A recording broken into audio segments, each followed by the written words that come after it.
chagrin du Père Noël.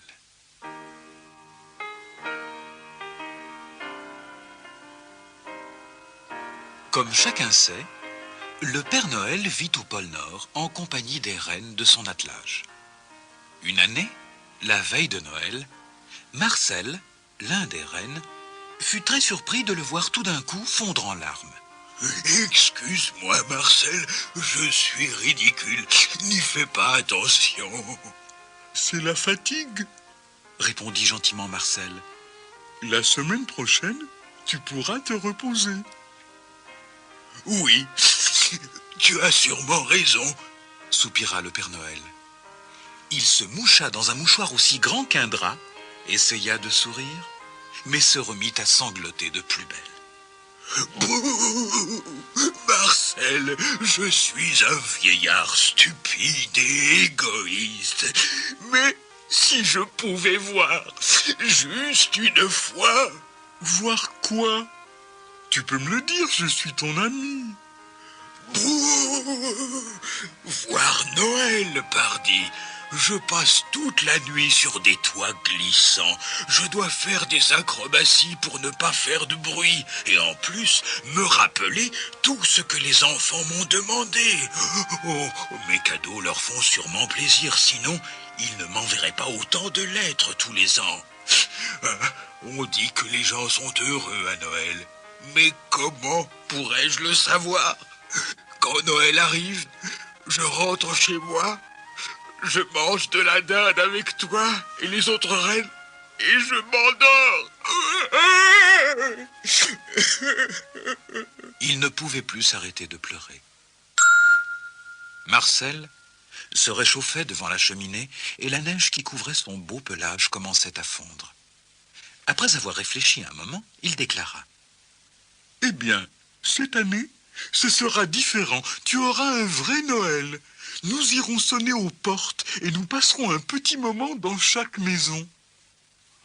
Mais c'est impossible. Tu sais bien que jamais je ne me montre aux enfants le jour de Noël.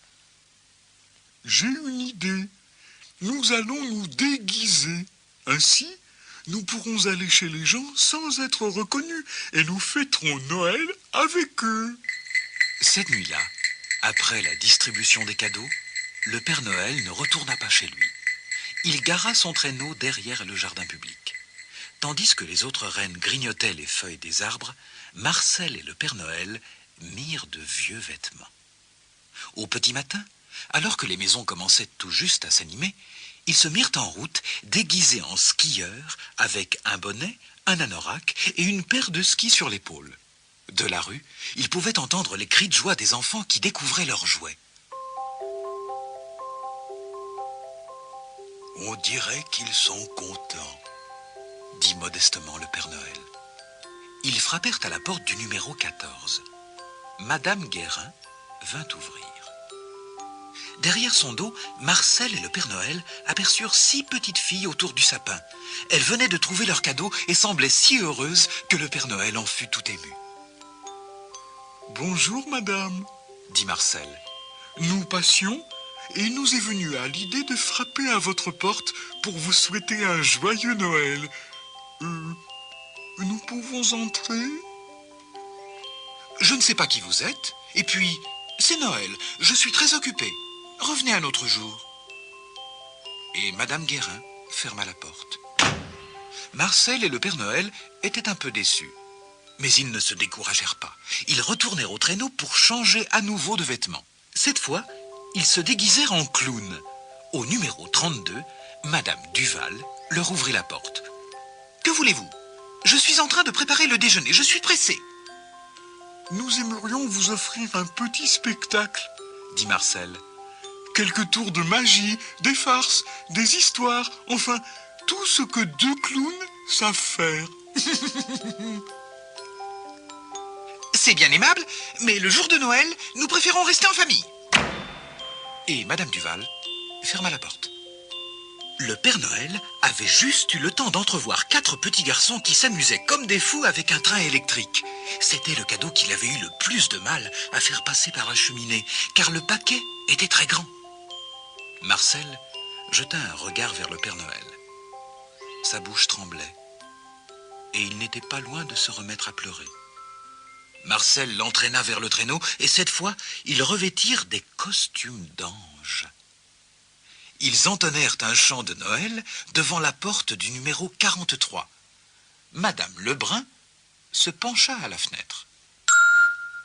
Vous seriez gentil d'aller chanter plus loin. Vous croyez qu'il n'y a pas assez de bruit avec les enfants qui jouent de la flûte depuis 5 heures du matin? Le Père Noël, au bord des larmes, arracha son déguisement et courut vers le traîneau. Marcel galopa pour le rattraper, mais n'arriva pas à le consoler. Ils restèrent silencieux pendant tout le trajet du retour. Quand ils furent arrivés, Marcel aida le Père Noël à retirer ses bottes, l'installa dans son vieux fauteuil, juste devant la cheminée dans laquelle brûlait un bon feu, puis il lui apporta son repas. Maintenant, il faut te reposer.